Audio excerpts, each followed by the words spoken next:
भाव वगैरे भाव आता हे किती आहे काय होते का बघ.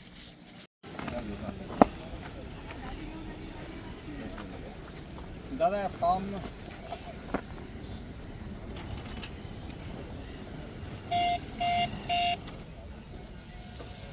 क्लिअर आहे का त्याच्यात? एकदम पुसट येते सर.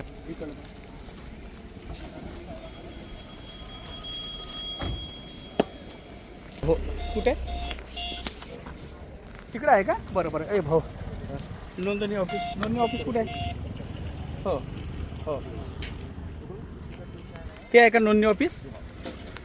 आमदार साहेब आले आहेत तर ते तिकडे आहे का? आमदार साहेब आले. नोंदणी ऑफिस कुठे आहे? समोरून आले म्हणे. समोर आमदार आलाय. हो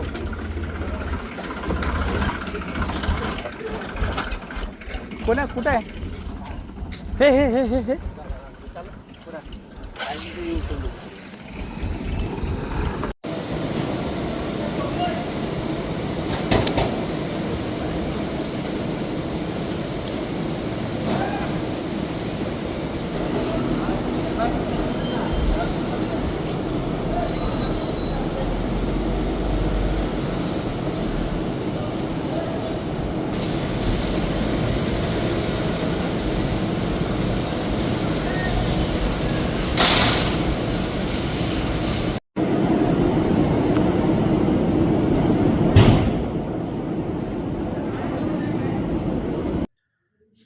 पुन्हा एकदा कापूस उत्पादक शेतकऱ्यांच्या ताटात माती कालवण्याचं पाप या महायुती शासनाच्या माध्यमातून आणि केंद्र शासनाच्या माध्यमातून झालेलं आहे.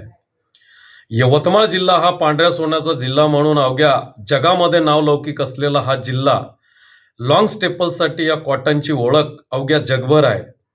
पण दुर्दैवाने आज CCI खरेदी केंद्रावर केंद्र शासनाच्या माध्यमातून आणि राज्य शासनाच्या माध्यमातून केवळ 5 क्विंटल 35 किलोच मर्यादा यवतमाळ जिल्ह्यात देण्यात आलेली आहे प्रति एकरसाठी. आणि दुर्दैवाने जिथे धान पिकतो अशा गडचिरोली जिल्ह्यामध्ये प्रति एकरला तिथे 9 क्विंटलची मर्यादा देण्यात आलेली आहे.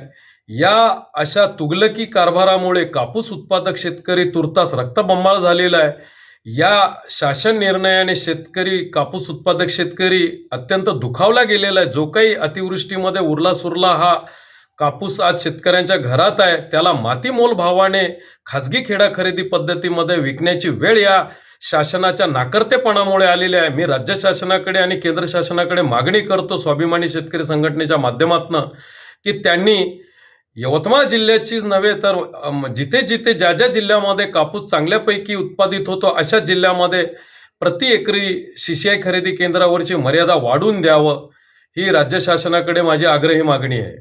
या केंद्रामार्फत जो शासनाने कापूस एकरी मर्यादा दिलेली आहे त्याच्यामध्ये नाशिक जिल्हा 8.5 क्विंटल आहे आणि यवतमाळ जिल्हा फक्त 5.5 क्विंटल आहे. मी शेतकरी या नात्याने सांगू इच्छितो की यवतमाळ जिल्ह्याची मर्यादा वाढवून द्यावी आणि आम्हाला सहकार्य करावे.